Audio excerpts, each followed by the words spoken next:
Olá, seja muito bem-vindo. Hoje nós vamos trabalhar de um dos temas mais importantes solicitados aqui para mim, né? Que é o que o perito pergunta na aposentadoria da pessoa por deficiência. Se você não sabe, a aposentadoria da pessoa com deficiência, seja aposentadoria por tempo de contribuição, aposentadoria por idade, ela depende de duas perícias, a perícia médica e a perícia chamada de biopsicossocial. Nós vamos trabalhar esse tema com você, explicando as perguntas, para você ficar mais atento ao que vai ser perguntado para você e você vai saber certinho, né, como isso vai ser conduzido durante a sua avaliação médica e social. Vamos lá?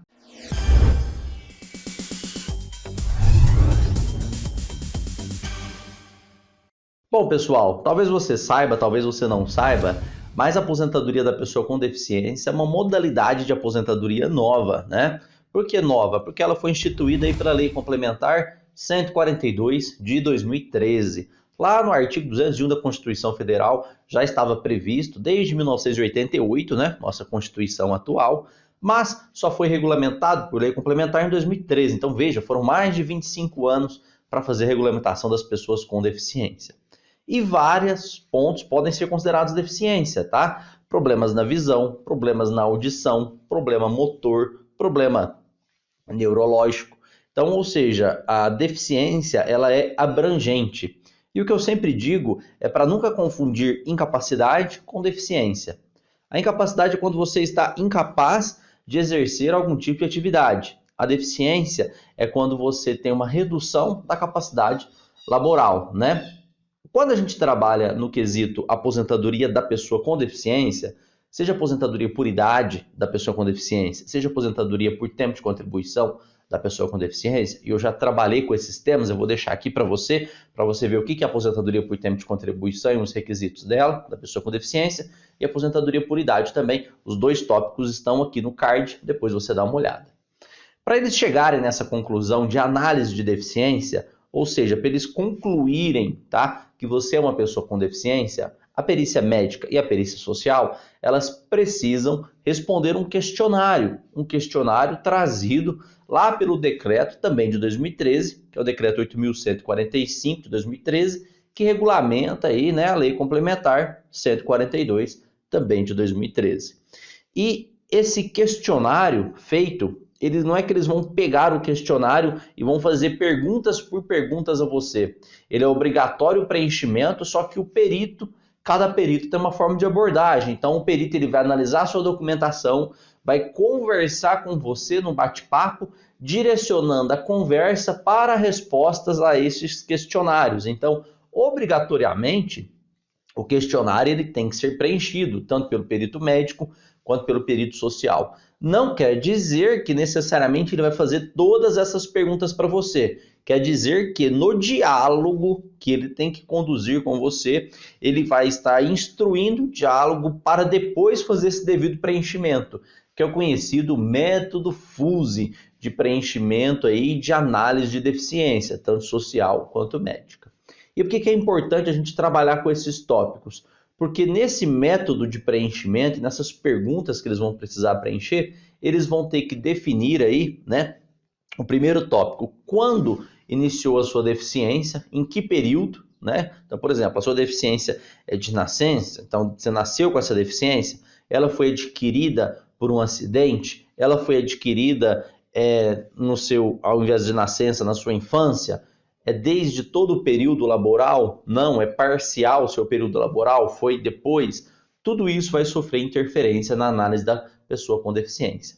Depois que ele analisou o início da sua deficiência, ele conseguiu definir, tanto médico quanto social, aí sim eles vão para os critérios de preenchimento.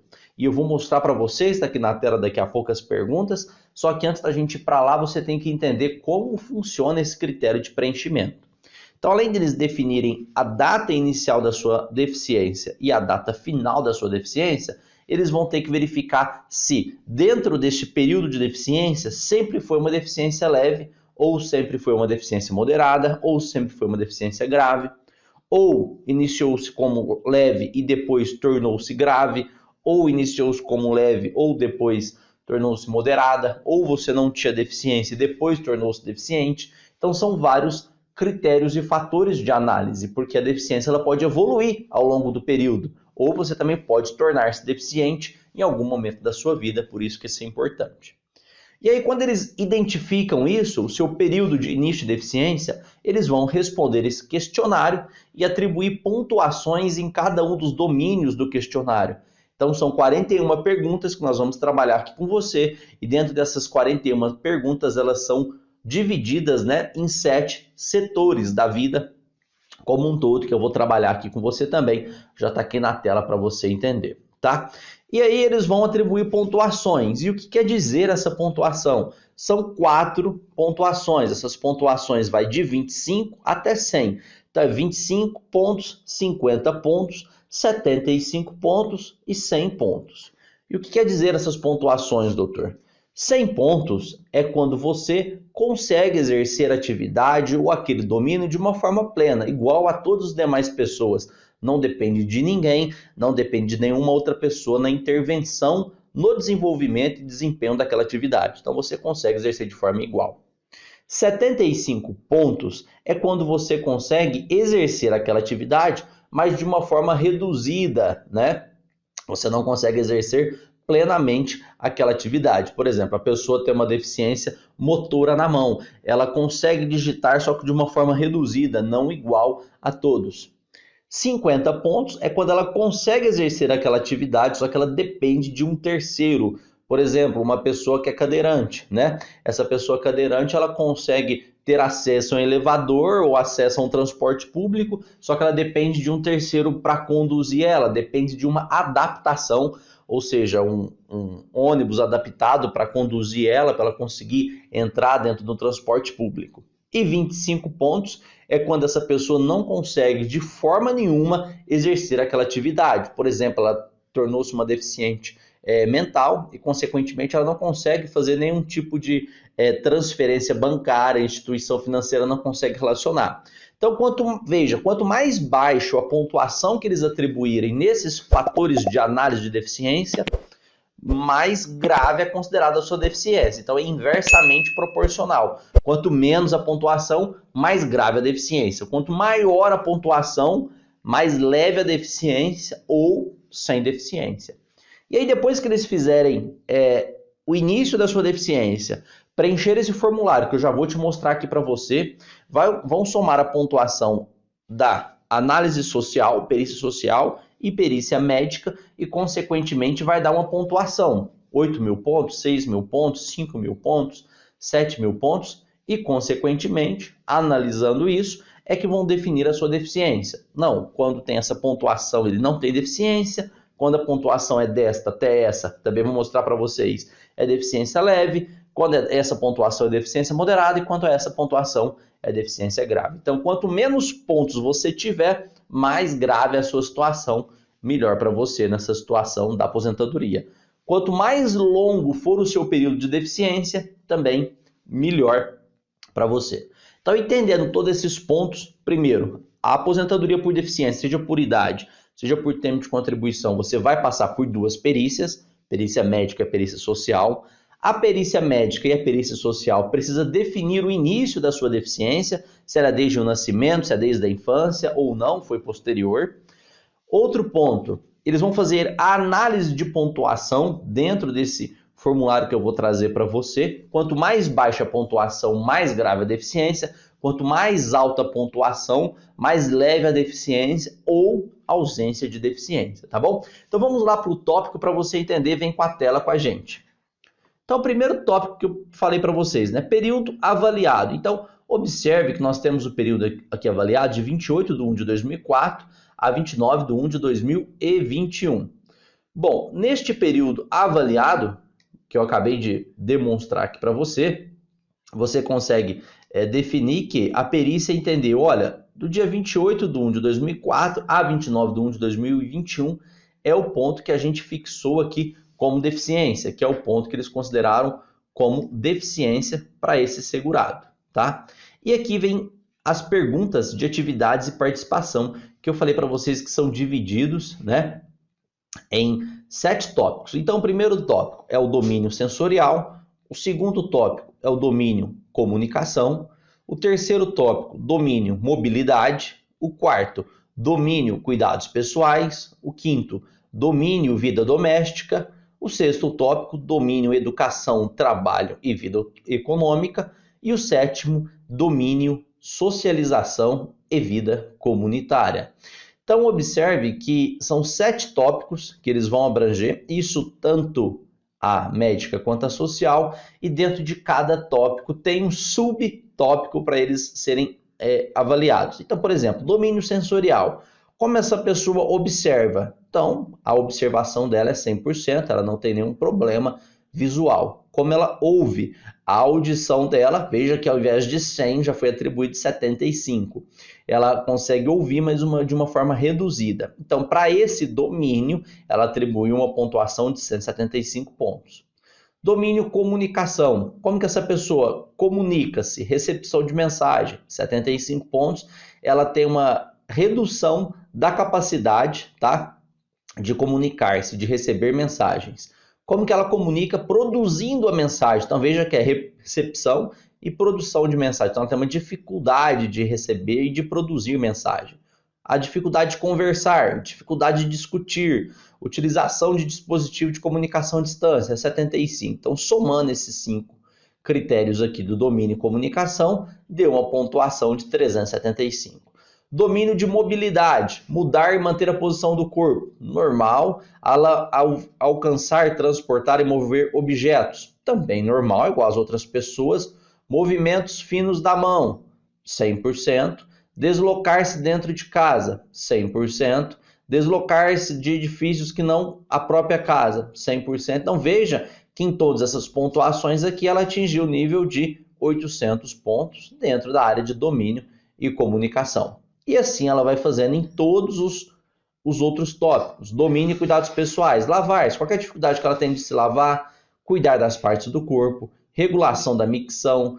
Regulação de defecação. Vestir-se, comer, beber. E ela vai atribuindo todas as pontuações, tanto a médica quanto a social. E para cada tópico ela vai atribuindo uma pontuação. Então, domínio e educação. Pontuação total, 475. E assim, ao final, ela soma a pontuação total, que nesse caso aqui deu 3.900 pontos na perícia médica. Feita a perícia médica, nós vamos para a perícia social, que é o mesmo período identificado, tá? No caso aqui, 28/1 de 2014 até 29/1 de 2021, método que eu disse, FUSE. E da mesma forma, elas vão atribuindo a pontuação de acordo com o que a perícia social concluiu. E aqui na perícia social, deu 3.725 pontos, enquanto na perícia médica deu 3.900 pontos. Então a avaliação dela vai ser definida dessa forma. Se a gente pegar os 3.900 mais a avaliação social, que deu o total de 3.725, nós temos que esta segurada, teve uma pontuação total de 7.625 pontos dentro da análise do método FUSE. E o que isso quer dizer? Isso quer dizer o seguinte, pessoal, que a junção da pontuação, volta lá para a tela com a gente, igual eu mostrei para vocês, os pontos deu 7.625, somando-se os 3.725 da deficiência analisada pela social, mais os 3.900 da deficiência analisada pela médica, essa segurada teve uma pontuação de 7.625. E o que quer dizer isso? Quer dizer que ele vai ser atribuído em algum grau de deficiência ou ausência de deficiência. Então, observe só, a deficiência dele, sendo 7.625, foi considerada insuficiente para a concessão do benefício, ou seja, não foi classificado como deficiência. Mas, para ser considerado com deficiência, no caso de leve, a pontuação tem que ser 6.355 até 7.584. Na deficiência moderada, de 5.540 até 6.354. Então veja que 6.354 é o limite da moderada. Depois passou um ponto daqui e já vira deficiência leve. De igual forma, a deficiência grave, que é 5.739 para baixo, porque depois 5.740 já é considerado deficiência leve. Então tem que ser igual ou menor 5.739 para ser uma deficiência grave, e aqui tem que ser igual ou maior que 5.740 até 6.354 e aqui de 6.355 até 7.584. Então volta aqui para a gente. Então observe que quanto maior a pontuação, menos deficiência ou ausência de deficiência, e quanto menor a pontuação, mais grave a deficiência. E por que é importante esse vídeo? Por que ele é muito instrutivo? Porque você vai conseguir identificar, tá, exatamente o que vai ser avaliado no teu processo administrativo junto ao INSS, qual o método utilizado, qual o critério utilizado para deficiência, né? Análise de deficiência, tanto pelo médico, perito, quanto pelo assistente social, ou assistente social, também perito do INSS, como é feito esse critério de preenchimento, e aí você vai conseguir saber, primeiro, a pontuação utilizada e dentro da pontuação, o início da deficiência. E por que o início é importante? Porque a partir do momento que eles definem o início, todo o período pretérito, ou seja, anterior ao início da deficiência que tenha trabalho, ele vai sofrer uma redução. Essa redução é uma redução de tempo de contribuição proporcional para você conseguir aí, né, equiparar o tempo final de tempo de contribuição. Vamos resumir. Então vamos imaginar, pegando o caso exemplificativo aqui, definiu a deficiência em 2014. De 2014 para trás, caso a deficiência seja considerado leve no segurado, homem aqui, ele vai ter uma redução de 6%. Vamos imaginar que ele começou a trabalhar em 1980. Então, de 1980 a 2014, vai aplicar o fator de redução no tempo de contribuição de 0,6%. Então, vai ser 6% a menos entre 80 e 94. Em 2014. De 2014 até 2021, vai receber pontuação 1. Então, veja que quanto mais antigo você levar a deficiência, tá? Menos incidência de redução de tempo de contribuição você vai ter. Então, se essa pessoa tiver trabalhado todo o período como deficiente, ele vai receber fator 1, seja na leve, na moderada ou na grave. Se ele foi avaliado com um critério de avaliação, por exemplo, a deficiência leve, e ele não trabalhou todo o período considerado como deficiência vai ser fator 1 e o período sem deficiência vai sofrer uma redução aí de tempo de contribuição. Espero que tenha ficado claro para você as pontuações atribuídas, perguntas realizadas dentro do processo administrativo, tanto pela assistente social, pelo assistente social, quanto pela médica ou pelo médico perito do INSS, tá bom? Vem com a gente que nessa semana ainda tem vídeo importante como esse. Até lá, tchau!